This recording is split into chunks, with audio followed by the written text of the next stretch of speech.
Tra il IX e il X secolo, mentre l'Europa era sconvolta da lotte armate per investiture imperiali e papali, nell'arco di 49 anni vi fu un'ecatombe tra papi, abati, imperatori ed aspiranti a tali ruoli, nella media di uno all'anno. Il 10 agosto 810, Pipino, figlio di Carlo Magno, muore e viene sepolto a Verona. Nonostante le congiure, le sommosse, gli agguati, San Zeno cresce quale centro tra i più importanti della cultura carolingia del nord Italia. Le formelle, come tutte le rappresentazioni plastiche medievali, nascono per trasmettere ai fedeli messaggi a rinforzo della loro fede. Chiarito dove, quando e perché, cerchiamo il chi e il come. Sfogliati i tanti testi, preferiamo chiamarlo opera dei tre maestri, perché se il secondo fu Niccolò, di cui si sa solo il nome, gli altri sconosciuti non furono da meno nell'abilità artistica. Importante è sapere come, ossia che l'opera fu realizzata in tempi diversi. Il portale è sotto il protiro della Basilica di San Zeno Maggiore, un portale maestoso, con ben 77 formelle. Iniziamo con l'Annunciazione. Le parole del Vangelo di Luca. Non temere, Maria, tu hai trovato grazia presso di Dio. Pronunziate dall'Arcangelo Gabriele, che carezza il volto di Maria, ci sorprendono in un gesto di tenerezza prudente. Realistico è il volto dell'angelo, con i capelli pettinati ordinatamente all'indietro e scriminatura centrale. Entrambi i bordi dell'abito e del manto sono decorati con figure geometriche. L'incontro avviene nell'arco della casa torre, un incredibile capolavoro. La porta sostenuta da due perni si apre verso l'esterno grazie a un maniglione, 3 finestre e 2 oculi al primo piano ed un ammirabile bow window a cupola. Detto e fatto, il bambino è nato. Gran movimento attorno e troppe scene nella tavoletta. Madonna, in paziente attesa, seduta con il ventre gonfio, poi sdraiata a riposare, mentre il bimbo è curiosamente in culla, dondolata dal bue ed asinello. L'angelo trattiene i pastori, i cani latrano, Maria riceve con indifferenza i doni dei magi e Giuseppe non c'è. La fattura è quella del primo artefice. Ma è tempo di fuggire e Giuseppe assolve al suo dovere. Ha solo un bastone per proteggere la famiglia. Maria sta in sella, seduta come le donne del tempo che fu. Ha gli occhi chiusi, mentre il bimbo ci benedice con 2 dita, al modo ortodosso. I mercanti vengono cacciati dal Tempio. Con i loro armenti, Gesù usa una frusta che dissuaderebbe Golia. Uno si volta ed ha l'aria di voler fargliela pagare. Quello curvo porta in groppa un tavolo e al collo una grossa sacca. L'artista numero 1, non sapendo come montare il tempio, è ricorso ad un intricato gioco arboreo. Nel battesimo, notevole è l'acqua che sgorga dalla sorgente. Giovanni è rivestito di pelli, l'aquila imperiale, che si sostituisce alla colomba. Vi sono le due Marie con i panni che anche l'angelo regge. Nella parte inferiore, forse nel Tempio, Gesù troneggia, annoiando gli astanti. Solo una donna ha il capo coperto e ci incuriosisce. Sarà la statura, l'abito riccamente decorato o il limbo al capo. Certo, deve essere qualcuno di speciale. Siamo alla prova d'esame. Il luogo è certamente il Tempio. Nella parte importante con colonne alte e capitelli traforati e 3 finestre a fungo, decisamente insolite.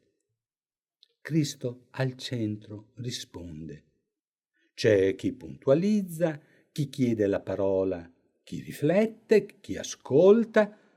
Sappiamo che verrà capito, anche troppo, assai temuto. E lui va predicando e poi torna con gli apostoli a Gerusalemme, tra i canti e la festa dei giovani che stendono rami di palma e i loro mantelli sulla strada.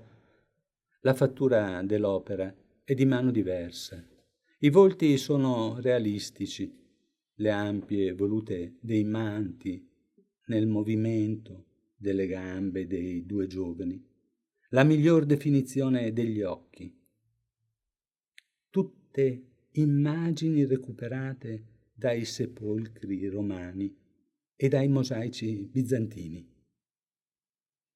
La lavanda dei piedi è del primo autore, che osa l'alto rilievo con Gesù inginocchiato e ci riesce con encomio. Peccato che pare avere in testa un elmo da crociato. Infelice la posizione della reggitrice del vaso, Maddalena. Forse è svenuta per la sorprendente umiltà del Figlio di Dio. Nell'ultima cena, il primo autore si è perso 4 personaggi. Forse la cena era già finita e Giovanni, apostolo, il beniamino di Gesù, si appisola su di questo. 2 si massaggiano il ventre. Uno giura con la mano sul cuore rispondendo al vicino: è stato Giuda ed è pronto a lasciarci la testa per aver dovuto tradire chi tanto ama. E Gesù viene arrestato. Ha perso il limbo e le guardie lo fermano con grazia, quasi imbarazzati. 2 pensano di legarlo. Strani i copricati. Ricordano quelli dei turchi. Ritrova il limbo ed il primo autore nel giudizio del tribunale ebraico che lo accusa falsamente. Cristo è rassegnato, tutto era scritto. La condanna avviene in un luogo aperto. Allora Pilato fece fustigare Cristo ed i soldati, per il sedicente re degli ebrei, intrecciarono una corona di rami spinosi e gliela misero in capo. Gesù sembra appeso con i polsi alla colonna infame. Le figure, prive di espressione, hanno una durezza più crudele del loro compito. L'opera è attribuibile al secondo autore. La storia diventa assillante. Gli pongono la croce sulla spalla sinistra. La manifattura è ancora diversa. forse del terzo. Pregevole la capigliatura di Cristo, ricorda quello dell'arcangelo annunziante. Lo sfondo è di case, il Calvario è distante e si parte dal palazzo di Pilato. La crocefissione è un capolavoro del secondo autore. Cristo inchiodato ha i piedi appoggiati ad un legno. I carnefici sanno che i crocifissi muoiono per soffocamento, come gli impiccati. Il momento è prossimo. È già re dei cristiani. Forse è già morto. Ed il supporto sotto il corpo rigido serve per la deposizione di Cristo. Ciò spiegherebbe l'inconsueto abbraccio del soldato e l'insolito attrezzo del suo compare a destra, utili forse a togliere i chiodi. Abbassò il capo e morì. Allora non gli spezzarono le gambe, ma uno dei soldati gli trafisse il fianco con la lancia. Delizioso il raggio di piume del serafino, ha il capo chino per la compassione. L'arcangelo ha la missione di raccogliere lo spirito di Gesù nella navicella. Maria chiude il libro. Maddalena trattiene il batticuore. Le Marie si recano al sepolcro, su cui un angelo riposa ad ali piegate. Gesù non è qui, perché è risorto. Il panno con cui era avvolto, ora inutile, lo attesta. Si ripete lo sfondo intrecciato visto nella cacciata dal Tempio.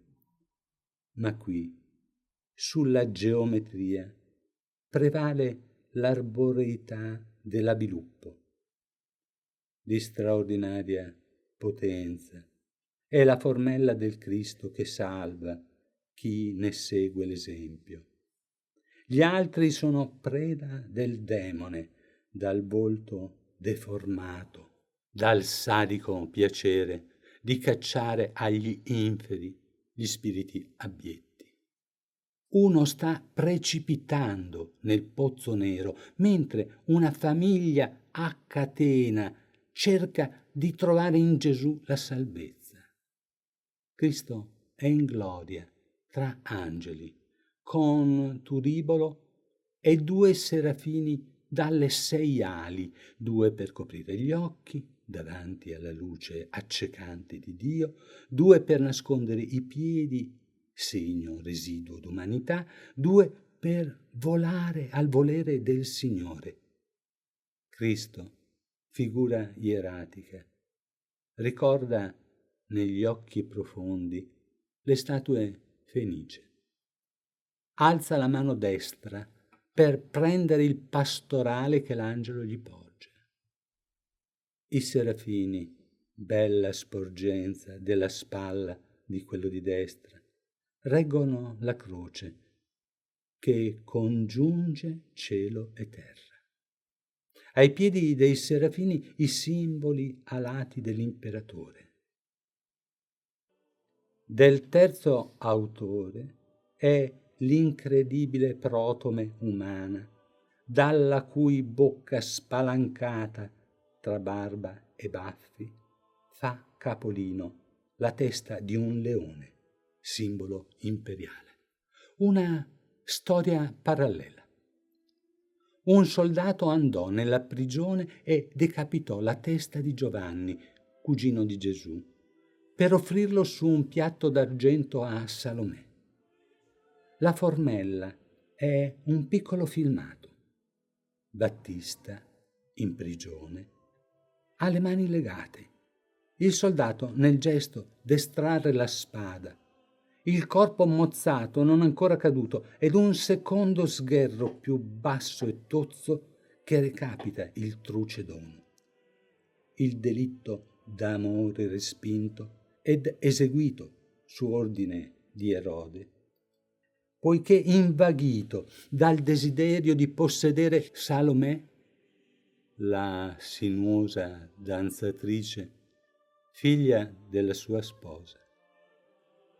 La scena è ambientata nel palazzo reale. La testa del Battista suscita senso di colpa in Erode e disgusto ai commensali, mentre Salomè, dismessa la danza macabra, prende il capo dell'amato e lo porta alla madre.